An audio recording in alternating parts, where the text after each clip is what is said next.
नमस्कार दोस्तों, आपका स्वागत है मेरे YouTube channel one step with me में। दोस्तों, आज के इस चौथे वीडियो में हम आपके सामने डिस्कस करेंगे बीपीएससी 65वीं जो दिव्यांग कोटा के लिए परीक्षा आयोजित की गई थी, जिसकी तिथि है 17/2/2020 को।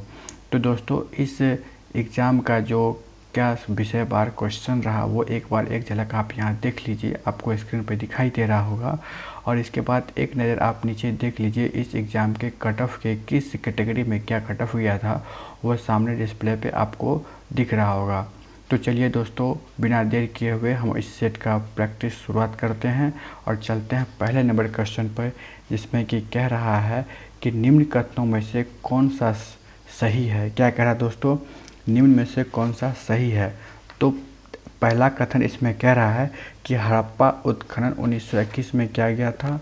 दूसरा में कह रहा है वर्तमान में हड़प्पा पाकिस्तान में है। और तीसरा में कह रहा है हड़प्पा व्यास नदी के किनारे था। और चौथा में कह रहा है हड़प्पा के उत्खननकर्ता आर.डी. बनर्जी थे।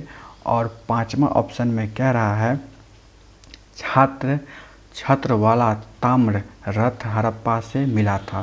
तो इसका करेक्ट आंसर जो ऑप्शन हो जाएगा दोस्तों, ये ऑप्शन नंबर ए होगा, जिसमें कि मात्र 1 और 2 जो है कथन सही है, जिसमें कि कहा जा रहा है हड़प्पा का उत्खनन 1921 में किया गया था और वर्तमान में हड़प्पा पाकिस्तान में है।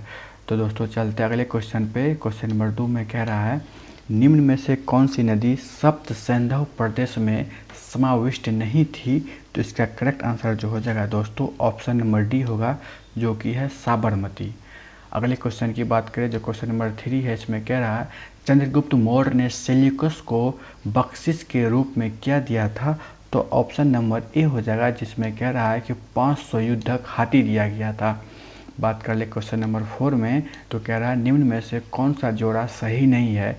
तो इस सही जोड़े को मिलान की बात कर लें तो इसका जो है ऑप्शन नंबर सी में जो दोस्तों बताया जा रहा आर्यभट्ट जो है बृहत संहिता, ये जोड़ा बिल्कुल सही नहीं है। इसके अलावा जो भी इसमें दिया गया ऑप्शन में वो सही से सुमेलित किया गया है। बात कर लें 10 कुमार चरित के लेखक जो डांडी हैं, इस रचना में 10 कुमारों ने अपनी यात्राओं के अनुभवों का वर्णन किया है। पंचतंत्र पुस्तक के लेखक विष्णु शर्मा है और स्वप्नवास दत्त के लेखक भास हैं।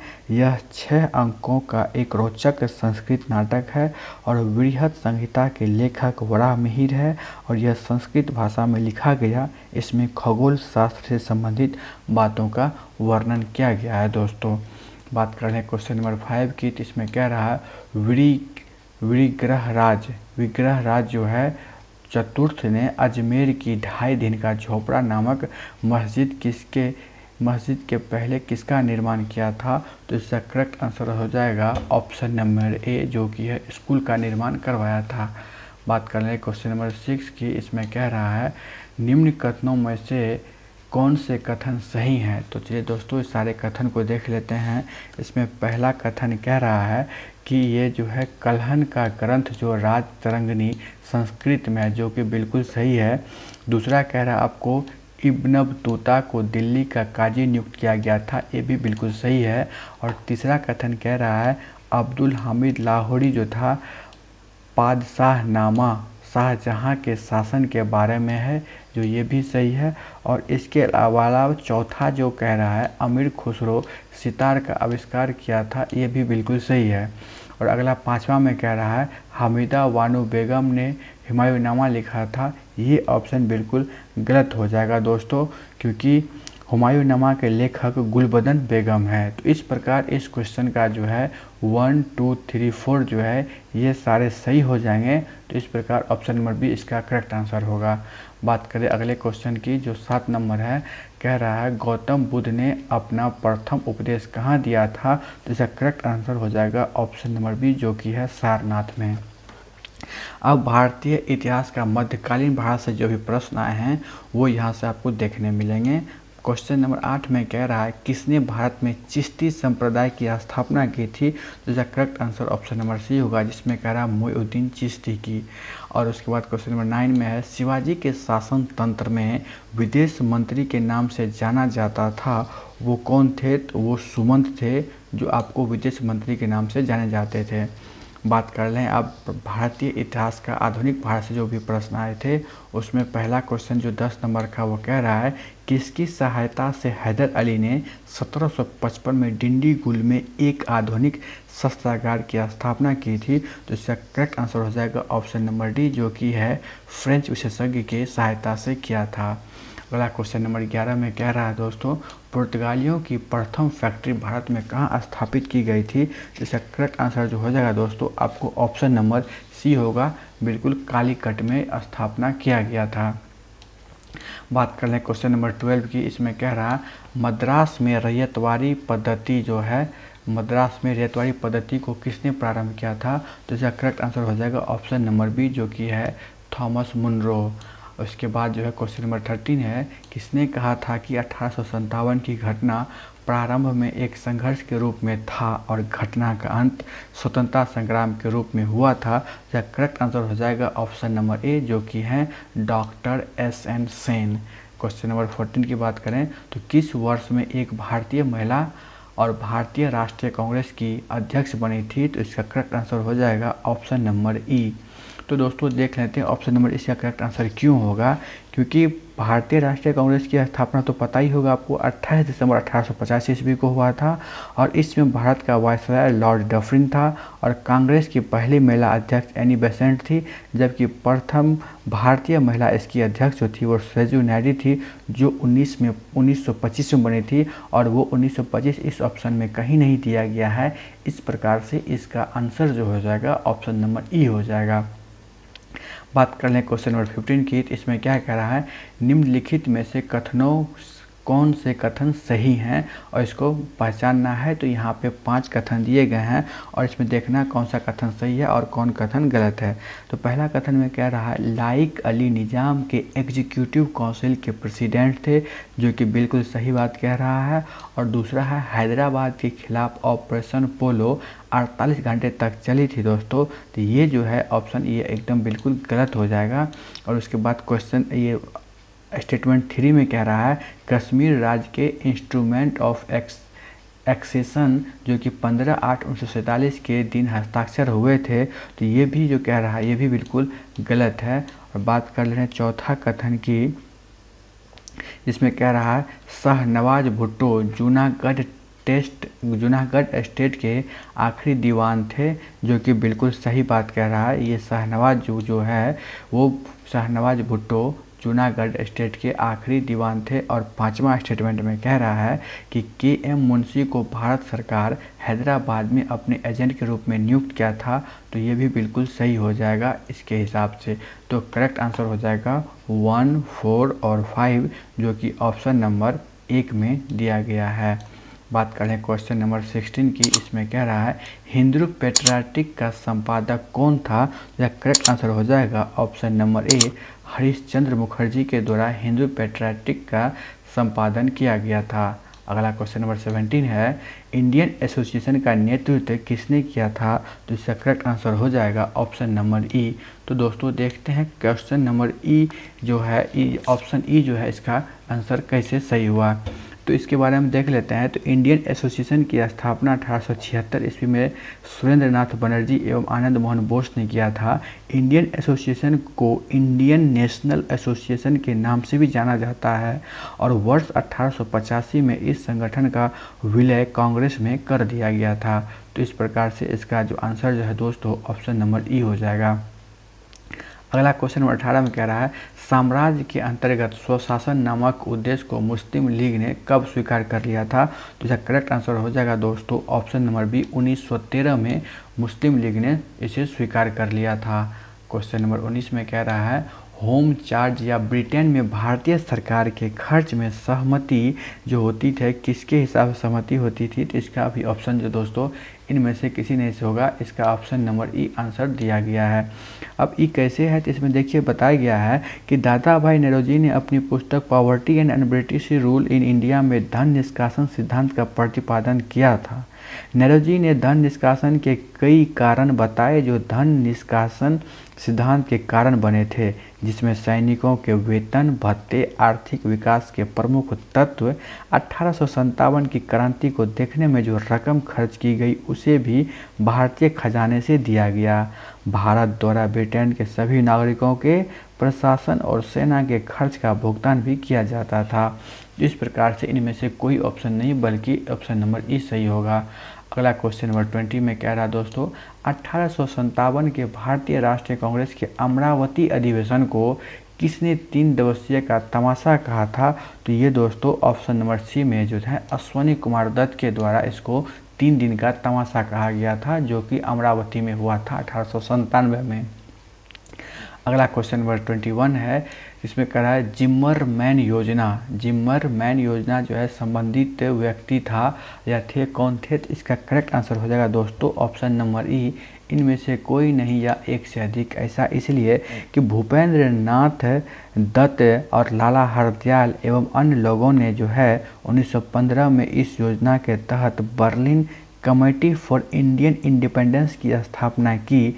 इन क्रांतिकारियों का उद्देश्य भारतीय को भारत में रहकर क्रांतिकारी गतिविधियों को संचालित करने हेतु प्रेरित करना था। तो बात कर लें क्वेश्चन नंबर 22 की, तो इसमें कह रहा है किसान नेता मोतीलाल तेजावत संबंधित है किससे? तो ऑप्शन नंबर बी में जो है मेवाड़ के भील आदिवासी आंदोलन से संबंधित हैं। बात कर लें क्वेश्चन नंबर 23 की, साइमन कमीशन को किसकी अध्यक्षता में नियुक्त किया गया था? तो ये सर जॉन साइमन जो थे, इनकी अध्यक्षता में ही इनकी नियुक्ति की गई थी। ऑप्शन नंबर एक करेक्ट आंसर होगा। बात करें क्वेश्चन नंबर 24 की, 1920 के मध्यम में हिंदुस्तानी सेवा दल की शुरुआत किसने की थी? तो इसका करेक्ट आंसर हो जाएगा दोस्तों ऑप्शन नंबर सी, A.M. हार्डिकर के द्वारा ये शुरुआत किया गया था। बात कर ले रहे हैं क्वेश्चन नंबर 25 की, मुंबई योजना जो प्रस्ताव था वो क्या था? तो इसका ऑप्शन नंबर ई दिया गया है, वो इसलिए कि मुंबई योजना का प्रस्ताव भारत के प्रसिद्ध उद्योगपति जो थे कि एक समूह ने तैयार किया था, जिसमें JRD टाटा, घनश्याम दास बिरला, जॉन मथाई आदि थे। इस योजना को बिरला टाटा प्लान के नाम से भी जाना जाता था। इस योजना की प्रमुख बातें निम्न थी जो इस प्रकार हैं। इस योजना में इसने नियोजित अर्थव्यवस्था को स्वीकारा, इसने विदेशी पूंजी निवेश रहित योजना को प्रस्ताव किया और इनसे राज्य अर्थव्यवस्था में महत्वपूर्ण भूमिका भी निभाया गया। बात करें क्वेश्चन नंबर 26 की, माननीय न्यायाधीश श्री राकेश कुमार ने पटना उच्च न्यायालय में अस्थायी न्यायाधीश के रूप में किस वर्ष दायित्व संभाला था? तो इसका करेक्ट आंसर हो जाएगा ऑप्शन नंबर बी, जो कि 2011 है। अगला क्वेश्चन नंबर 27 में कह रहा है वर्ष 2019 में RK सिंह ने बिहार के किस निर्वाचन क्षेत्र से लोकसभा की सीट जीता था? तो इसका करेक्ट आंसर हो जाएगा ऑप्शन नंबर सी, जो कि आ रहा है। अगला क्वेश्चन नंबर 28 है, बिहार से केंद्रीय गृह राज्य मंत्री का नाम जो है वो कौन है? तो ऑप्शन नंबर बी हो जाएगा आपको नित्यानंद राय, इसका करेक्ट आंसर है। अगला क्वेश्चन नंबर 29 को देख लेते हैं, बिहार के किसानों ने किस आंदोलन में चौकीदारी कर देने से इनकार कर दिया था? तो इसका correct answer option number D मुझे दिया गया, सविनय अवज्ञा आंदोलन के दौरान ही चौकीदारी कर देने से इनकार कर दिया था बिहार के किसानों ने। अगला क्वेश्चन नंबर 30 में है, निम्न में से कौन सा बिहार के भूगर्भीय इतिहास में सबसे नवीनतम है? इसका करेक्ट आंसर हो जाएगा ऑप्शन नंबर सी, जो कि है बिहार का मैदान। अगला क्वेश्चन नंबर 31 में कह रहा है, पुरानी जलोढ़ मिट्टी का भंडार बिहार के निम्न में से किस क्षेत्र में पाई जाती है? तो इसका करेक्ट आंसर दोस्तों हो जाएगा ऑप्शन नंबर ए, पटना और गया में जो है जलोढ़ मिट्टी का भंडार पाया जाता है। क्वेश्चन नंबर 32 को देख लें, बिहार में बरौनी रिफाइनरी किसके सहयोग से बनाया गया था? इसका correct answer option number C हो जाएगा, सोवियत रूस के द्वारा बनाया गया था। तो बात करें दोस्तों क्वेश्चन नंबर 33 की, इसमें कह रहा है बिहार का प्रसिद्ध पशु मेला कार्तिक पूर्णिमा में आयोजित होता है, तो ये कहाँ किया जाता है? तो दोस्तों ऑप्शन नंबर डी इसका करेक्ट आंसर होगा, सोनपुर में किया जाता है। नेक्स्ट क्वेश्चन नंबर 34 है, इसमें कह रहा है दक्षिण बिहार में प्रचलित परंपरागत जल संरक्षण सिंचाई पद्धति कहलाती थी, तो इसका करेक्ट आंसर हो जाएगा दोस्तों ऑप्शन नंबर ए, जिसमें कि आहार और पानी प्रणाली कहलाती थी। बात कर रहे हैं दोस्तों क्वेश्चन नंबर 35 की, तो इसमें कह रहा है निम्नलिखित में से किस स्थान पर कोसी नदी और गंगा नदी मिलती है? तो इसका करेक्ट आंसर हो जाएगा दोस्तों ऑप्शन नंबर ए, जो कि है कुर्सेला। अगला क्वेश्चन नंबर 36 में कह रहा है विक्रमशिला डॉल्फिन अभयारण्य बिहार के किस जिले में है? तो इसका करेक्ट आंसर हो जाएगा दोस्तों ऑप्शन नंबर ए जो कि है भागलपुर में। नेक्स्ट क्वेश्चन नंबर 37 है बिहार का प्रति व्यक्ति सकल राज्य घरेलू उत्पादन जीएसडीपी 2017 से 18 में वर्तमान कीमतों पर 42.242 रुपये था। स्थिर कीमतों जो है आधार वर्ष 11-12 पर प्रति व्यक्ति जीएसडीपी का अनुमान क्या है? तो इसका करेक्ट आंसर दोस्तों हो जाएगा ऑप्शन नंबर ए जो कि 31,316 है। नेक्स्ट क्वेश्चन नंबर 38 में है 2018 में बिहार का कौन सा जिला स्थिर कीमतों पर आधार वर्ष 11-12 3 सबसे समृद्ध जिलों में प्रति व्यक्ति आय के अनुसार में से एक है? जिसका करेक्ट आंसर हो जाएगा दोस्तों ऑप्शन नंबर सी जो कि है बेगूसराय। नेक्स्ट क्वेश्चन नंबर 39 में कह रहा है बिहार में 2017-18 की तुलना में 2018-19 में राज्य अधिवेश में लगभग कितने प्रतिशत की वृद्धि की गई थी? तो इसका correct answer option number D हो जाएगा जो कि 44% की वृद्धि की गई थी। नेक्स्ट क्वेश्चन नंबर 40 में कह रहा है 40 जो है बिहार में मोटे अनाज का कुल उत्पादन लाख टन में 2017-18 में और उसकी विकास दर 13-14 में एवं 17-18 के बीच जो है क्रमशः कितनी रही थी? इसका correct answer option number C हो जाएगा 3.15 और 6% रहा था। अगला क्वेश्चन नंबर 41 कह रहा है बिहार में सामाजिक विकास को बढ़ावा देने में जीविका ने अभूतपूर्व सफलता प्राप्त की है। सितंबर 2018 तक गठित स्वयं सहायता समूह की अनुमानित संख्या कितनी थी? जिसका करेक्ट आंसर हो जाएगा दोस्तों 8.17 जनसंख्या समूह थी। बात कर लें क्वेश्चन नंबर 42 में किसान क्या करे किसने लिखी? इसका करेक्ट आंसर हो जाएगा ऑप्शन नंबर सी जो कि है बाबा रामचंद्र के द्वारा लिखा गया।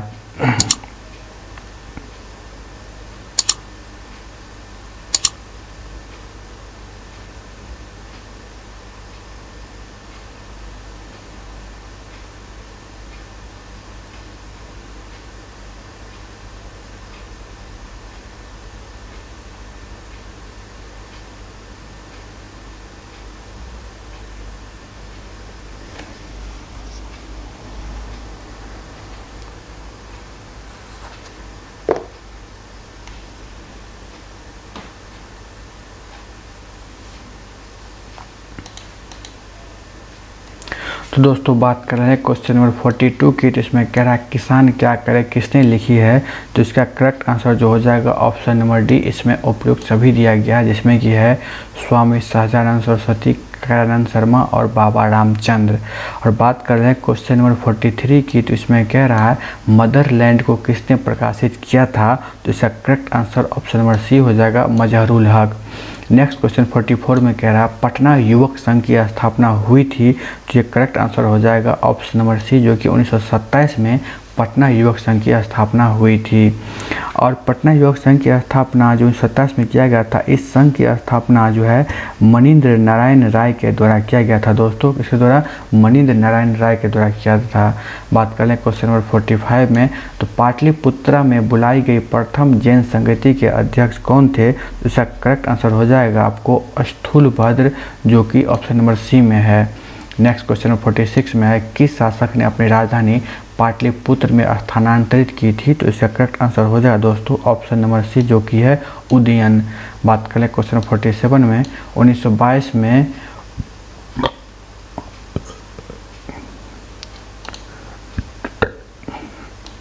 बात करें क्वेश्चन नंबर 47 की। इसमें कह रहा है 1922 के भारतीय राष्ट्रीय कांग्रेस के गया अधिवेशन की अध्यक्षता कौन किए थे? तो इसका करेक्ट आंसर हो जाएगा दोस्तों ऑप्शन नंबर ए आर.सी. दास। कौन सा हो जाएगा? जो इसका C.R. दास जो है ऑप्शन नंबर ए में करेक्ट आंसर हो जाएगा दोस्तों C.R. दास। नेक्स्ट क्वेश्चन 40 नंबर 8 में कह रहा है भारतीय राष्ट्रीय कांग्रेस के 1916 के लखनऊ अधिवेशन में किसने बिहार के नील उगाने वालों का प्रश्न प्रस्तुत किया था? तो इसका करेक्ट आंसर हो जाएगा दोस्तों ऑप्शन नंबर ए जो कि है Rajkumar Shukla. Next question 49 number में है जमशेदपुर लेबर एसोसिएशन की स्थापना 1920 में किसने की थी? तो इसका करेक्ट आंसर हो जाएगा दोस्तों ऑप्शन नंबर ए S.N. हल्दर के द्वारा किया गया था। नेक्स्ट क्वेश्चन नंबर 50 में कह रहा है भारतीय राष्ट्रीय कांग्रेस के 27वें अधिवेशन की अध्यक्षता किसने की थी? तो इसका करेक्ट आंसर हो जाएगा दोस्तों ऑप्शन नंबर ई, क्योंकि इसमें बता रहा है कि कांग्रेस के 27वें अधिवेशन की अध्यक्षता विशन नारायण धर ने किया था, जो कि ऑप्शन में नहीं है। इस प्रकार इसका आंसर जो है ऑप्शन नंबर ई होगा। अब जो है दोस्तों भारतीय राज्य व्यवस्था एवं संविधान से संबंधित क्वेश्चन है और इसमें देखते हैं पहला क्वेश्चन 50 नंबर 1 में 124वां संवैधानिक संशोधन संबंधित है किससे? तो ऑप्शन नंबर बी ये आरक्षण से संबंधित है। नेक्स्ट क्वेश्चन 52 में कह रहा है मानवाधिकार संरक्षण संशोधन अधिनियम 2019 द्वारा राष्ट्रीय मानवाधिकार आयोग में सदस्यों की संख्या कितनी बढ़ाई गई थी? तो इसका करेक्ट आंसर दोस्तों हो जाएगा ऑप्शन नंबर ए, ओनली एक ही बढ़ाया गया था। नेक्स्ट क्वेश्चन में 53 की बात कर लेते हैं भारत के प्रथम लोकपाल का नाम क्या है? तो इसका करेक्ट आंसर हो जाएगा दोस्तों ऑप्शन नंबर ए, जो कि है पीसी घोष जो है, जिसका नाम है पिनाकी चंद्र घोष। बात कर ले क्वेश्चन नंबर 54 में हाल ही में पारित 3 तलाक बिल 2019 में अधिकतम कितनी अवधि की जेल की सज़ा का प्रावधान करता है? तो इसका करेक्ट आंसर हो जाएगा दोस्तों ऑप्शन नंबर बी, जो कि है 3 वर्ष। नेक्स्ट क्वेश्चन जो है कि 55 में है अनुच्छेद 35A के प्रावधान को भारतीय संविधान में शामिल किया गया था। इसका करेक्ट आंसर जो दोस्तों हो जाएगा ऑप्शन नंबर डी, जो कि 1954 में किया गया था। नेक्स्ट क्वेश्चन नंबर 56 में कह रहा है मणिपुर राज्य का गठन हुआ था? तो दोस्तों 1972 में मणिपुर राज्य का गठन हुआ था, जो कि करेक्ट आंसर ऑप्शन नंबर ए हो गया। नेक्स्ट 57 में कह रहा है कि आपको भारत में न्यायिक पुनरावलोकन का आधार लिया गया है, तो ये कानून द्वारा स्थापित प्रक्रिया के लिए लिया गया है, जो कि ऑप्शन नंबर बी इसका करेक्ट आंसर होगा। नेक्स्ट क्वेश्चन 58 में कह रहा है भारत में राष्ट्रपति का चुनाव किया जाता है, तो इनमें से जो है राज्यसभा द्वारा, भारत की जनता द्वारा, संसद के सदनों सदस्यों द्वारा, संसद एवं राज्य विधानसभाओं के द्वारा, तो इसका इस तरह से कोई मैचिंग नहीं करा, तो इसका करेक्ट आंसर हो जाएगा दोस्तों ऑप्शन नंबर ई। बात करें क्वेश्चन नंबर 59 में, तो संसद के संयुक्त सत्र की अध्यक्षता कौन करता है? तो करेक्ट आंसर हो जाएगा ऑप्शन नंबर सी, जो कि लोकसभा का अध्यक्ष होता है। अगला क्वेश्चन नंबर 60 में कह रहा है संविधान द्वारा केंद्रीय सरकार की कार्यपालिका शक्ति निहित की गई है, तो दोस्तों वो की गई है राष्ट्रपति में, जो कि ऑप्शन नंबर बी इसका करेक्ट आंसर है। नेक्स्ट क्वेश्चन नंबर 61 देख लेते हैं पंचायती राज को किस संवैधानिक संशोधन न के आधार पर संवैधानिक दर्जा प्रदान किया गया है? तो इसका करेक्ट आंसर दोस्तों हो जाएगा ऑप्शन नंबर बी, जो कि है 73वां संविधान संशोधन। अगला क्वेश्चन नंबर 62 में कह रहा है भारत में महिलाओं के लिए किस राजनीतिक संस्था ने स्थान आरक्षित की है? तो इसका करेक्ट आंसर हो जाएगा ऑप्शन नंबर ए, जो कि है पंचायती राज। अगला क्वेश्चन नंबर 63 में कह रहा है व्यवस्थापिका के रिक्त स्थान की पूर्ति होने वाले विशेष चुनाव को क्या कहते हैं? तो करेक्ट आंसर हो जाएगा ऑप्शन नंबर बी, जो कि होता उपचुनाव। नेक्स्ट क्वेश्चन नंबर 64 को देख लें वर्तमान में सर्वोच्च न्यायालय के न्यायाधीशों की संख्या कितनी है? करेक्ट आंसर हो जाएगा ऑप्शन नंबर ई। वो इसलिए हो जाए कि वर्तमान में सर्वोच्च न्यायालय में मुख्य न्यायाधीश निहित न्यायाधीशों की संख्या 34 हो गई हैं, जो कि वर्ष 19 में पूर्व में यह संख्या 31 थी। सर्वोच्च न्यायालय की स्थापना वर्ष 1950 में किया गया था। वर्तमान में सितंबर 2021 तक मुख्य न्यायाधीशों ANV रमन्ना है। बात कर लें क्वेश्चन नंबर 65 की, इसमें कह रहा है सामुदायिक विकास कार्यक्रम का प्रारंभ कब हुआ था? तो इसका करेक्ट आंसर जो हो जाएगा दोस्तों ऑप्शन नंबर ए, जो कि 2 अक्टूबर 1952 को हुआ था। नेक्स्ट क्वेश्चन नंबर 66 है पंचायत का चुनाव कराने हेतु निर्णय कौन लेता है? तो इसका ऑप्शन नंबर बी जो है राज्य सरकार के द्वारा लिया जाता है। नेक्स्ट क्वेश्चन नंबर 67 की है, जिसमें कह रहा है भारत का भूगोल से संबंधित प्रश्न है और पहला प्रश्न में कह रहा है सौर मंडल का सबसे चमकदार ग्रह कौन सा है? तो इसका करेक्ट आंसर हो जाएगा दोस्तों ऑप्शन नंबर डी में, जो कि है शुक्र। अगला क्वेश्चन नंबर 68 की बात कर लें तो इसमें कह रहा है तुम्मालापल्ली खदान, जिसे दुनिया का सबसे बड़ा यूरेनियम भंडार माना जाता है, वो कहाँ अवस्थित है? तो इसका करेक्ट आंसर हो जाएगा दोस्तों ऑप्शन नंबर ए, जो कि है आंध्र प्रदेश में। अगला क्वेश्चन नंबर 69 है जवाहर सुरंग का निर्माण निम्न में से किस दर्रे के अंतर्गत किया गया है? तो करेक्ट आंसर हो जाएगा दोस्तों ऑप्शन नंबर बी, जो कि है बनिहाल दर्रा के अंतर्गत किया गया है। नेक्स्ट क्वेश्चन नंबर 70 में कह रहा है दोस्तों, दक्कन ट्रैप पठार का गठन किस काल में हुआ था? तो इसका correct answer option number C हो जाएगा, क्रेटेशियस काल में हुआ था। अगला क्वेश्चन नंबर 71 में है, पश्चिमी घाट उत्तर पूर्वी क्षेत्र पहाड़ियों और अंडमान एवं निकोबार द्वीप समूह में पाए जाने वाले वनों को चुनिए। तो इसमें चुनने के लिए कहे तो इसका करेक्ट आंसर जो हो जाएगा ऑप्शन नंबर सी हो जाएगा, उष्णकटिबंधीय सदाबहार वन है। बात कर लें क्वेश्चन नंबर 72 में तो कह रहा है, निम्न में से किस राज्य में वन का विस्तार 75% से अधिक नहीं है? तो इसका करेक्ट आंसर जो हो जाएगा दोस्तों ऑप्शन नंबर डी हो जाएगा, जो कि है Madhya Pradesh. Next question number 73 में कह रहा है, निम्न कथनों पर विचार कीजिए और सही की पहचान कीजिए। ग्रेटर हिमालय अपनी निरंतरता के लिए जाना जाता है, और दूसरा ऑप्शन जो दोस्तों, निम्न हिमालय अपनी व्यापकता और अनुप्रस्थ घाटियों के लिए जाना जाता है। तो इस प्रकार जो दोस्तों तीसरा ऑप्शन है शिवालिक बाह्य हिमालय, जो उत्पत्ति में सबसे नवीनतम है। तो तीनों कथन पर विचार किया जाए दोस्तों, तो पहला और तीसरा जो है वो करेक्ट है, और दूसरा जो है वो करेक्ट नहीं है। ग्रेटर हिमालय अपनी निरंतरता एवं व्यापकता के लिए जाना जाता है। शिवालिक या बाह्य हिमालय की उत्पत्ति सबसे बाद में हुई थी। मध्य हिमालय एक बृहद हिमालय के बीच कई घाटियों का विकास हुआ है, जैसे कश्मीर घाटी, कांगड़ा घाटी, हिमाचल प्रदेश, काठमांडू घाटी, नेपाल आदि। हिमालय का निर्माण सोनेजोइक काल में हुआ था। अब बात कर रहे हैं करेक्ट आंसर की, तो इसका correct answer option number C हो जाएगा, 1 और 3। क्वेश्चन नंबर 74 की बात कर लें तो इसमें कह रहा है, भारत के एक राज्य की निम्न विशेषताएं क्या हो सकती है? तो इसका करेक्ट आंसर हो जाएगा दोस्तों ऑप्शन नंबर बी, जो कि है गुजरात। तो इसलिए कि इसका उत्तरी भाग शुष्क और अर्धशुष्क है, इसके मध्य भाग में कपास की खेती है, सही बात है, और इन खाद्यान्न फसलों की तुलना में नगदी फसलों का प्रमुखता दी जाती है। ये तीनों कथन इससे संबंधित है, और गुजरात राज्य एकदम बिल्कुल सही हो जाएगा। बात कर ले रहे हैं अब जो सेक्शन आ रहा है विश्व भूगोल का, इसमें पहला क्वेश्चन जो आ रहा है वो है, वर्तमान में सक्सगाम घाटी कहाँ है? सक्सगाम घाटी के बारे में बात कर रहा है, तो करेक्ट आंसर हो जाएगा ऑप्शन नंबर 1, जो कि पाकिस्तान के शासन में है। अगला क्वेश्चन नंबर 76 में कह रहा है, अरामको तेल कंपनी किस देश से संबंधित है? तो करेक्ट आंसर हो जाएगा दोस्तों ऑप्शन नंबर सी, जो होगा सऊदी अरब से ये संबंधित है। अगला क्वेश्चन नंबर 77 की है, इसमें कह रहा है, निम्न में से सबसे लंबी पर्वत श्रृंखला कौन सी है? तो ऑप्शन नंबर सी में जो दिख रहा है दोस्तों को रॉकी पर्वत श्रृंखला जो सबसे लंबी है।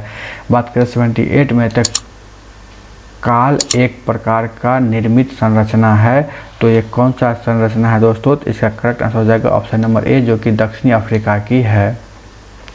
क्वेश्चन नंबर 79 में कह रहा है, दुनिया के कुल बड़े बांधों की संख्या का लगभग आधा हिस्सा किस देश में है? तो करेक्ट आंसर हो जाएगा दोस्तों ऑप्शन नंबर ई, वो इसलिए कि विश्व में बड़े बांधों की संख्या सबसे अधिक चीन में है, और 3 गॉर्ज डैम विश्व का सबसे बड़ा बांध है, जो कि चीन के हुबेई प्रांत में है। इसके द्वारा 22,500 मेगावाट बिजली उत्पादन होता है, और विश्व का दूसरा सबसे बड़ा बांध है जो चीन का जिनस्वा नदी पर बनाया गया है। बिजली उत्पादन क्षमता में यह विश्व में दूसरा स्थान रखता है, और आपका सिंगजिंगबा डैम विश्व का 6ठा सबसे बड़ा बांध है। बात कर ले क्वेश्चन नंबर 80 की, जिसमें कह रहा विश्व का सबसे शुष्क रेगिस्तान कहाँ है? तो ऑप्शन नंबर डी में जो है अटाकामा में है।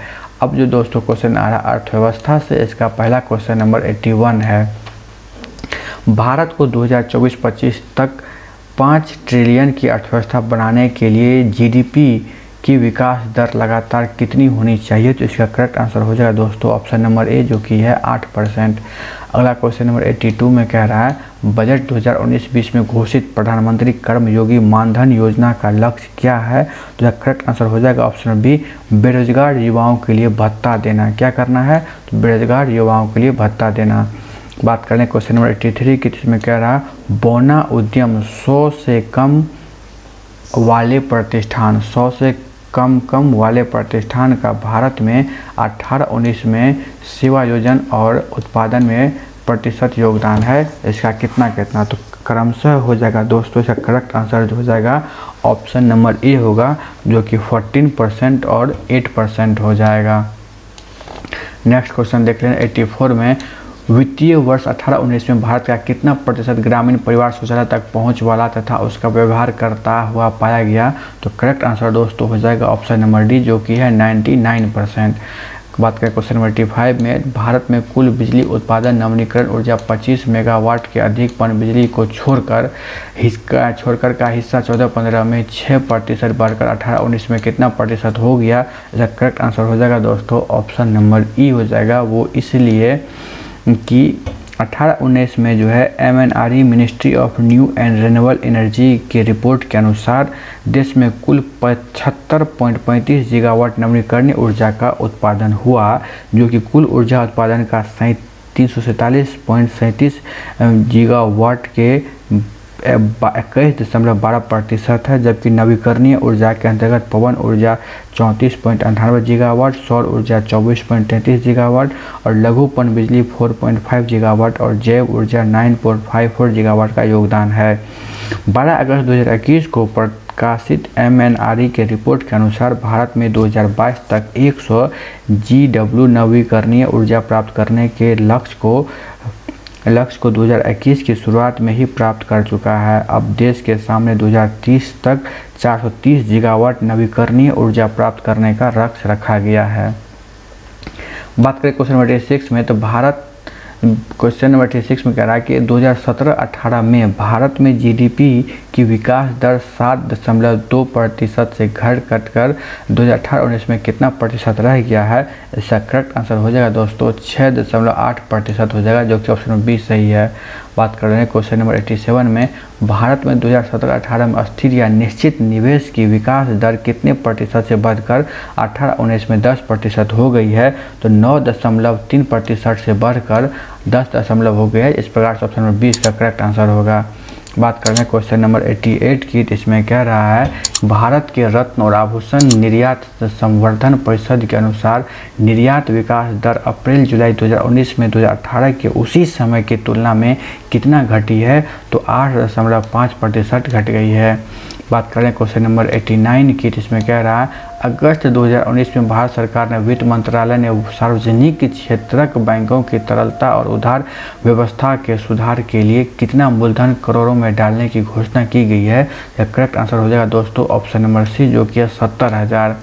नेक्स्ट क्वेश्चन नंबर जो 90 में आ रहा है, विद्युत धारा की इकाई क्या है? जो कि भौतिकी यानी फिजिक्स से रिलेटेड क्वेश्चन है। तो विद्युत धारा की इकाई जो है दोस्तों वो हो जाएगा आपको एम्पियर, जो कि ऑप्शन नंबर डी में करेक्ट आंसर है। अगला क्वेश्चन नंबर 91 में है, दृष्टि की खराबी निकट दृष्टि को नाम से जाना जाता है, उसको क्या बोलते हैं? तो करेक्ट आंसर हो जाएगा ऑप्शन नंबर ई, इनमें से कोई नहीं या एक से अधिक। निकट दृष्टि दोष में मायोपिया कहा जाता है। क्या कहा जाता है दोस्तों? मायोपिया, जो किसी ऑप्शन में नहीं दिया गया है। बात करें क्वेश्चन नंबर 92 की, तो एक वस्तु का भार पृथ्वी की सतह पर मापने पर 100 न्यूट्रॉन आता है, इसका भार चंद्रमा की सतह पर मापने पर कितना होगा? यह करेक्ट आंसर दोस्तों हो जाएगा ऑप्शन नंबर डी, जो कि 16.7 N हो जाएगा। बात करें क्वेश्चन नंबर 93 की, तो LED प्रकाश उत्सर्जन डायोड के संदर्भ में कौन सा कथन गलत है? तो यह करेक्ट आंसर हो जाएगा दोस्तों ऑप्शन नंबर जो है आपको सी, जिसमें कि कह रहा है LED में प्रयुक्त होता है जो मनुष्य के लिए हानिकारक होता है। इस प्रकार option number C correct answer होगा। बात कर लें क्वेश्चन नंबर 94 में, तो इसमें कह रहा है सौर भट्टी में प्रयुक्त होता है, तो इसका करेक्ट आंसर हो जाएगा ऑप्शन नंबर बी, अवतल दर्पण प्रयुक्त होता है सौर भट्टी में। अगला क्वेश्चन नंबर 95 में कह रहा है अति सूक्ष्म वस्तुओं को देखने के लिए प्रयोग में किया जाने वाला प्रकाशित उपकरण कौन सा है? तो इसका करेक्ट आंसर हो जाएगा दोस्तों ऑप्शन नंबर ए।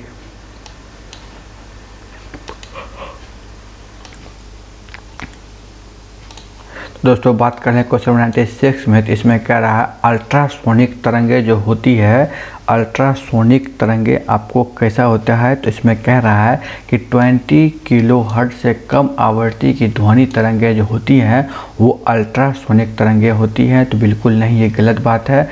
और अगला क्वेश्चन नंबर बी में कह रहा है इसका 26 का 20 kHz जो है ज़्यादा आवृत्ति की ध्वनि तरंगे हैं तो ये बात बिल्कुल जो है दोस्तों करेक्ट आंसर हो जाता है option number B.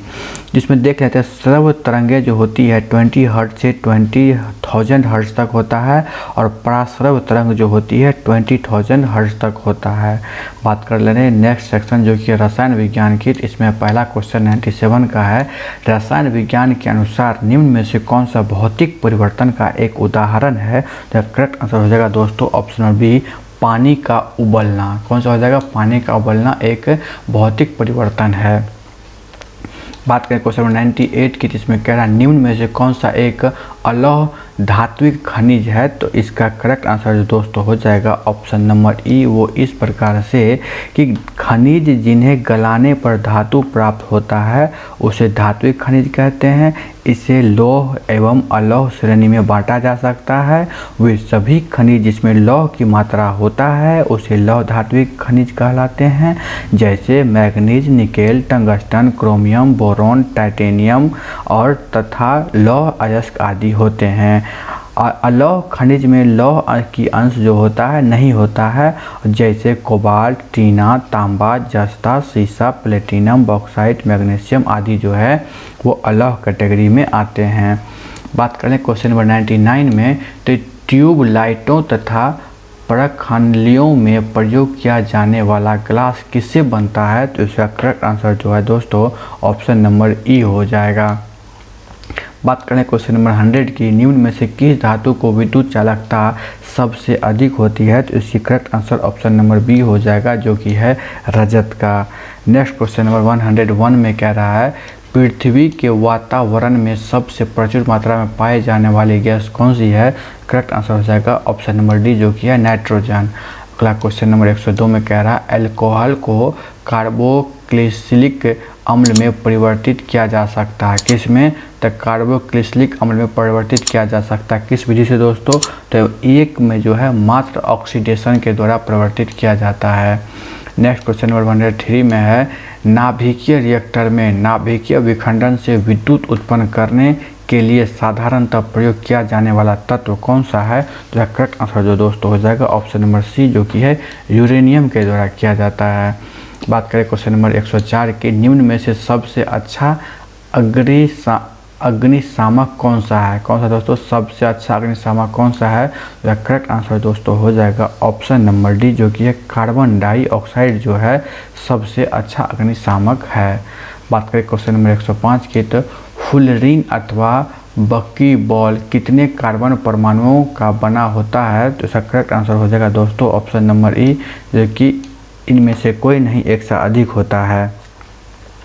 Fullerene carbon का एक अपरूप है जिसमें 60 कार्बन परमाणु होते हैं। हालांकि अब C70, C90, C120 कार्बन परमाणु वाले भी फ्लोरीन की भी खोज हो चुकी है। इसका उपयोग कई क्षेत्रों में जैसे अतिचालकता, अर्धचालकता, स्नेहक, उत्प्रेरक आदि में हो रहा है।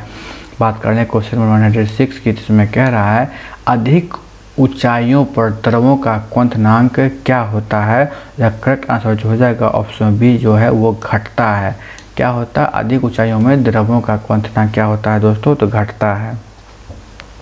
बात कर रहे हैं अगले सेक्शन इसमें करें जीव विज्ञान, पर्यावरण, पारिस्थितिकी एवं कृषि से संबंधित क्वेश्चन इसमें संकलन किया गया है। जो क्वेश्चन नंबर 107 में कह रहा है, निम्न में से कौन सा कोशिका घटक कोशिका में दाखिल होने वाले जीवाणुओं को नष्ट कर देता है। तो इसका करेक्ट आंसर होता है ऑप्शन नंबर सी जो कि है लाइसोसोम। अगला क्वेश्चन नंबर 108 में कह रहा है, शरीर में लौह की कमी होने से क्या होता है। तो करेक्ट आंसर हो जाएगा ऑप्शन नंबर ए जो कि होता रक्ताल्पता हो जाता है। अगला क्वेश्चन नंबर 109 में कह रहा है, मानव शरीर का सामान्य तापमान होता है। कितना होता है दोस्तों, तो ऑप्शन नंबर सी 98.6 फ़ारेनहाइट मानव शरीर का सामान्य तापमान होता है। बात करें क्वेश्चन नंबर 110 की, मानव शरीर के किस अंग में उपकला कोशिका पाई जाती है। तो करेक्ट आंसर दोस्तों ऑप्शन नंबर ई हो जाएगा। वो इसलिए हो जाएगा इसका ऑप्शन नंबर ई जो कि उपकला उत्तक एपिथेकल टिश्यूज पास जुड़ी कोशिकाओं की एक से अधिक परत द्वारा बनी होती है जो जंतुओं के शरीर ढकने तथा बाह्य रक्षा प्रदान करती है। यह शरीर के विभिन्न तंत्रों को भी एक दूसरे से पृथक रखता है और इसका प्रमुख कार्य जल व पोषण पदार्थों का अवशोषण, शरीर से उत्सर्जित पदार्थों की निकासी आदि है। शरीर के विभिन्न अंगों जैसे जीवा, वृक्क नली, लार ग्रंथि, श्वेत ग्रंथि और आंत की भीतरी भाग अग्नाशय, नर व मादा का मूत्र मार्ग, फेफड़ा, आँख, कान आदि में पाए जाते हैं। बात कर रहे हैं क्वेश्चन नंबर 111 की, अंतर्ज्वार रोग मानव शरीर के किस अंग को प्रभावित करता है? तो इसका करेक्ट आंसर हो जाएगा ऑप्शन नंबर डी, जो कि है आंत। फेफड़ा से संबंधित जो रोग होता है टीबी, प्लेग, निमोनिया। आंत से संबंधित जो रोग होता है टाइफाइड, हैजा। और श्वास नली से संबंधित जो रोग होता है डिप्थीरिया, काली खांसी। और तंत्रिका तंत्र से संबंधित अंग जो होता है वह टिटनस कोड जो होता है। बात कर लें क्वेश्चन नंबर 112 की, कार्बनिक कृषि एक ऐसा कृषि प्रणाली है जिसमें क्या होता है दोस्तों, कार्बनिक पदार्थों, पुनर्चक्रण, फर्म अपशिष्टों तथा जैव कारकों की अधिकतम मात्रा में प्रयोग किया जाता है। तो इस प्रकार से ऑप्शन नंबर सी इसका करेक्ट आंसर हो जाएगा। बात कर रहे हैं क्वेश्चन 113 की, तो इसमें कह रहा है निम्न में से कौन सी क्रिया पृथ्वी पर हो रहे कार्बन चक्र में ऑक्सीजन को बढ़ाती है? तो इसका करेक्ट आंसर हो जाएगा दोस्तों ऑप्शन नंबर डी हो जाएगा, जो कि है प्रकाश संश्लेषण के द्वारा होता है। अगला क्वेश्चन 114 में है, निम्न में से संवहनी पौधे को चुनिए। किसको? संवहनी पौधों को चुनने की बात आती है तो इसमें क्या हो जाता है दोस्तों, काई। अब काई से देख लेते हैं तो संवहनी पौधे जो जल में खनिज को भूमि और से पादप के विभिन्न अंगों तक ले जाने के लिए उत्तक, जाइलम, फ्लोएम होते हैं। उदाहरण फर्न, मर्सिलिया, हर्स्टेल, पाइनस और साइक्लस, कैक्टस, शकुधर, वृक्ष, तार का पेड़ होता है। बात कर लें क्वेश्चन नंबर 115 में, निम्न में से जैविक उर्वरकों का सही उदाहरण कौन सा है? Correct answer option number B हो जाएगा, जिसमें कह रहा है सिर्फ 1 और 2 जो है सही है, माइक्रोरिजल फंगी और ब्लू ग्रीन शैवाल। क्वेश्चन नंबर 116 की बात कर लें तो निम्न में से किस पौधे ने खाद्य सामग्री संग्रह करने के लिए अपने स्टेम को संशोधित किया था? तो इसका करेक्ट आंसर दोस्तों हो जाएगा ऑप्शन नंबर ए, जो कि है अदरक। बात करें क्वेश्चन 117 की, कौन सा वैश्विक सम्मेलन ग्रीन हाउस गैस उत्सर्जन में कमी के लिए आयोजित वैश्विक समझौते की दिशा में पहला कदम था? तो इसका करेक्ट आंसर दो हो जाएगा ऑप्शन नंबर सी, जो रियो है 1992 में। बात करें क्वेश्चन नंबर 118 की, इसमें कह रहा है इसरो संक्षिप्त रूप है किसका? इसका करेक्ट आंसर हो जाएगा ऑप्शन नंबर सी, जो कि है Indian Space Research Organisation. Option number C इसका करेक्ट आंसर होगा। दोस्तों इसके बाद जो क्वेश्चन आ रहा है उसमें समसामयिकी जिसको करंट अफेयर्स बोलते हैं, और उसके बाद 10 क्वेश्चन मैथ्स के रहेंगे जो कि आपको सॉल्व करने हैं। प्रीवियस ईयर जो लेटेस्ट एग्जाम रहेगा तो इसके हिसाब से इसका करंट अफेयर्स को अपन देख लेते हैं। 119 में कह रहा है भारत द्वारा हाल ही में प्रक्षेपित किए गए अंतरिक्ष यान चंद्रयान 2 के एक भाग लैंडर का क्या नाम है? तो इसका करेक्ट आंसर हो जाएगा दोस्तों ऑप्शन नंबर ए, जो कि है विक्रम। तो दोस्तों बात कर रहे हैं क्वेश्चन नंबर 120 की, जिसमें कह रहा है भारतीय वायुसेना ने 4 AH-64E अपाचे हेलीकॉप्टर का प्रथम बैच प्राप्त किया है। तो ये किस देश से प्राप्त किया है दोस्तों? तो ये प्राप्त किया आपको USA यूनाइटेड स्टेट अमेरिका से प्राप्त किया गया है। बात कर लें क्वेश्चन 121 की, मेघदूत ऐप जो कि भारत सरकार द्वारा लॉन्च किया गया है संबंधित है किससे? तो दोस्तों ये कृषि से संबंधित है। अगला क्वेश्चन नंबर 122 है, इसमें कह रहा है किस राज्य ने हाल ही में मॉब लिंचिंग एवं ऑनर किलिंग के विरुद्ध अधिनियम पारित किया है?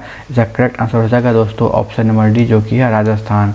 बात करें क्वेश्चन 123 की, भारत की पहली निजी ट्रेन का नाम क्या रखा गया है? तो इसका करेक्ट आंसर हो जाएगा दोस्तों ऑप्शन नंबर ई, जो कि इनमें से कोई नहीं या एक से अधिक हो जाएगा। भारत की पहली निजी ट्रेन का नाम तेजस है, जो कि इस प्रकार ऑप्शन में कहीं नहीं, इसलिए इसका आंसर ई हो जाएगा। बात करें क्वेश्चन 124 में, तो T20 शारीरिक विकलांगता विश्व क्रिकेट सरोज 2019 की ट्रॉफी का विजेता कौन है? तो करेक्ट आंसर हो जाएगा ऑप्शन नंबर सी, जो कि है भारत। बात करें क्वेश्चन नंबर 125 में, दीपा मलिक किस खेल से संबंधित है? तो इसका करेक्ट आंसर दोस्तों हो जाएगा ऑप्शन नंबर ई, वो क्यों, तो देख लेते हैं। Deepa Malik football, javelin throw, तैराकी से जुड़ी हुई भारतीय दिव्यांग खिलाड़ी हैं। इन्होंने पैरा ओलंपिक 2016 में शॉट पुट में रजत पदक भी जीता था। तो दोस्तों ये एक नहीं अधिक खेलों से संबंधित है, जिस प्रकार इसका ऑप्शन ई हो जाएगा। बात करें क्वेश्चन नंबर 126 की, तो भारत में नव नियुक्ति कैबिनेट सचिव कौन है? इसका करेक्ट आंसर हो जाएगा दोस्तों option number A, Rajiv Gauba जो है नव नियुक्त कैबिनेट सचिव हैं। बात करें क्वेश्चन 127 में, वर्ष 2020 में G20 शिखर सम्मेलन की मेजबानी कौन सा देश करेगा? इसका करेक्ट आंसर दोस्तों हो जाएगा ऑप्शन नंबर ई, जिसमें कह रहा है एक या एक से अधिक। बात करें क्वेश्चन 28 में, तो हाल ही में अपने नए जॉब ट्रैकमैन के रूप में धनबाद में दायित्व ग्रहण करने वाले IIT बॉम्बे के स्टूडेंट का क्या नाम है? इसका करेक्ट आंसर दो हो जाएगा ऑप्शन नंबर डी, जो कि है श्रवण कुमार, सही हो जाएगा। बात करें क्वेश्चन 129 में, तो भागीरथी देवी को किस क्षेत्र में पद्मश्री पुरस्कार जनवरी 2019 में दिया गया था? इसका करेक्ट आंसर हो जाएगा ऑप्शन नंबर सी, जो सार्वजनिक मामले में दिया गया था। बात करें क्वेश्चन नंबर 130 की, तो 66वें राष्ट्रीय फिल्म पुरस्कारों में सर्वश्रेष्ठ निर्देशक का पुरस्कार किसने जीता है? करेक्ट आंसर जो दोस्तों हो जाएगा ऑप्शन नंबर बी, जो कि आदित्य धर के द्वारा जीता गया है। बात करें क्वेश्चन 131 की, जिसमें कह रहा है भारत रूस को सुदूर पर्व के विकास के लिए कितने बिलियन डॉलर देगा? या करेक्ट आंसर दोस्तों हो जाएगा ऑप्शन नंबर बी, जो कि है 1 बिलियन डॉलर देगा। बात करें क्वेश्चन नंबर 132 की, तो इसमें कह रहा है राष्ट्रीय शिक्षक पुरस्कार 2018 के लिए बिहार से चयनित शिक्षक श्री पप्पू हरिजन किस विद्यालय से हैं? इसका करेक्ट आंसर दोस्तों हो जाएगा ऑप्शन नंबर डी, वो है कुल्हड़िया स्कूल से संबंधित हैं। बात करें क्वेश्चन नंबर 133 में, रोमिला थापर क्या कह रहा है? रोमिला थापर कौन थे? तो ये एक इतिहासकार थे। कौन थे? रोमिला थापर एक इतिहासकार थे। बात करें क्वेश्चन 134 में, तो हांगकांग में अम्ब्रेला प्रदर्शनकारियों की मुख्य मांग क्या थी? इसका करेक्ट आंसर दोस्तों हो जाएगा ऑप्शन नंबर बी, जो कि है स्वतंत्रता। बात करें क्वेश्चन 135 में, रमन मैग्सेसे पुरस्कार 2019 के लिए किस भारतीय को चुना गया था? तो उसका करेक्ट आंसर दोस्तों हो जाएगा ऑप्शन नंबर बी, जो कि रवीश कुमार हो जाएगा। बात करें क्वेश्चन 136 में, सभी ग्रामीण परिवारों के लिए हर घर जल क्या कह रहा है दोस्तों? तो हर घर जल सुनिश्चित करने हेतु जल जीवन मिशन द्वारा किस वर्ष तक लक्ष्य रखा गया है? तो इसका करेक्ट आंसर दोस्तों हो जाएगा ऑप्शन नंबर डी, जो कि 2024 तक लक्ष्य रखा गया है। बात कर रहे हैं क्वेश्चन नंबर 137 के, जिसमें कह रहा है जूलियन असांजे की नागरिकता कहाँ की है? तो इसका करेक्ट आंसर दोस्तों हो जाएगा ऑप्शन नंबर डी, जो कि है ऑस्ट्रेलिया की है। बात करें क्वेश्चन 138 की, जिसमें कह रहा है हाल ही में G20 शिखर सम्मेलन का आयोजन किया गया, कहाँ किया गया दोस्तों? करेक्ट आंसर हो जाएगा ऑप्शन नंबर ए, जो कि ओसाका में किया गया था। 14वां जी शिखर सम्मेलन 2019 ओसाका जापान में किया गया है, और 15वां G20 शिखर सम्मेलन 2020 में रियाद सऊदी अरब में किया गया। 16वां G20 शिखर सम्मेलन 2021 में रोम इटली में किया गया है, और 17वां G20 शिखर सम्मेलन 2022 बाली इंडोनेशिया में होगा, और 18वां G20 शिखर सम्मेलन जो 2023 में होगा वो दिल्ली के में एवं भारत में होगा। बात कर लें क्वेश्चन 139 में, तो इसमें क्या कह रहा है? वरुण नौसेना अभ्यास क्या कह रहा है? वरुण नौसैनिक अभ्यास किया गया था किन देशों के बीच में? तो करेक्ट आंसर हो जाएगा दोस्तों ऑप्शन नंबर ए, वो इसलिए हो जाएगा तो 27 अप्रैल 2021 को भारत एवं फ्रांसीसी नौसेनाओं के मध्य द्विपक्षीय अभ्यास वरुण 21 का 19वां संस्करण आयोजित किया गया। शक्ति भारत और फ्रांस के बीच होने वाला एक संयुक्त सैन्य अभ्यास है। बात कर लें क्वेश्चन नंबर 140 की, इसमें कह रहा अर्जुन पुरस्कार किस वर्ष से प्रारंभ किया गया था? इसका करेक्ट आंसर हो जाएगा 1961, जो कि ऑप्शन नंबर सी में दिया गया है। तो दोस्तों इस प्रकार से हमने पूरे 140 क्वेश्चन को इस वीडियो में देखे। उम्मीद करते हैं ये आपको बहुत ही लाभकारी होंगे। इसको बार बार सुने ताकि ये सारे क्वेश्चन आपको याद हो जाएंगे, और BPSC एग्ज़ाम में कहीं न कहीं इन्हीं जगहों से क्वेश्चन आपको देखने के लिए मिलेंगे। तो इसके आगे 10 क्वेश्चन जो दोस्तों हैं वो गणित एवं मानसिक योग्यता का परीक्षण के लिए है, जो कि आप यहाँ इस क्वेश्चन का आंसर देख लें, और प्रैक्टिस के लिए आपके पास बुक है या फिर इस क्वेश्चन को देख के प्रैक्टिस कर सकते हैं। तो अगला क्वेश्चन 41 का जो करेक्ट आंसर हो जाएगा दोस्तों ऑप्शन नंबर सी हो जाएगा। अगला क्वेश्चन जो 142 में है इसका करेक्ट आंसर दोस्तों हो जाएगा ऑप्शन नंबर ए हो जाएगा। नेक्स्ट क्वेश्चन 143 है तो इसका करेक्ट आंसर जो हो जाएगा दोस्तों ऑप्शन नंबर बी हो जाएगा जो कि है 12 वर्ष। इसके बाद जो अगला क्वेश्चन आ रहा है दोस्तों 144 में है जिसका करेक्ट आंसर जो हो जाएगा दोस्तों आपको डी हो जाएगा जो कि है 15। नेक्स्ट 145 नंबर में है इसका करेक्ट आंसर दोस्तों हो जाएगा ऑप्शन नंबर बी हो जाएगा जो कि है 4। इसके अलावा 146 की बात करें तो यदि एक वस्तु के क्रय मूल्य और विक्रय मूल्य से अनुपात वाला सवाल है और इसका करेक्ट आंसर दोस्तों हो जाएगा आपको ऑप्शन नंबर ई इसका करेक्ट आंसर होगा। और क्वेश्चन 147 की बात करें तो एक कार्य को कुछ लोगों द्वारा किया जाता है तो ये भी से रिलेटेड क्वेश्चन है। इसका करेक्ट आंसर भी जो हो जाएगा दोस्तों ऑप्शन नंबर ए हो जाएगा जो कि 3 दिन है। नेक्स्ट क्वेश्चन 148 में है तो इससे रेलगाड़ी से संबंधित क्वेश्चन है तो इसका करेक्ट आंसर दोस्तों हो जाएगा ऑप्शन नंबर सी जो कि 130 किलोमीटर है। नेक्स्ट क्वेश्चन 149 है इसका करेक्ट आंसर जो हो जाएगा दोस्तों आपको ऑप्शन नंबर बी हो जाएगा। नेक्स्ट क्वेश्चन 150 है और इसका करेक्ट आंसर दोस्तों ऑप्शन नंबर डी हो जाएगा जो कि 0 है। तो दोस्तों इस वीडियो में हमने पूरे 125 क्वेश्चन को कवर किया। उम्मीद है ये आपके लिए बहुत बेनिफिशियल होगा।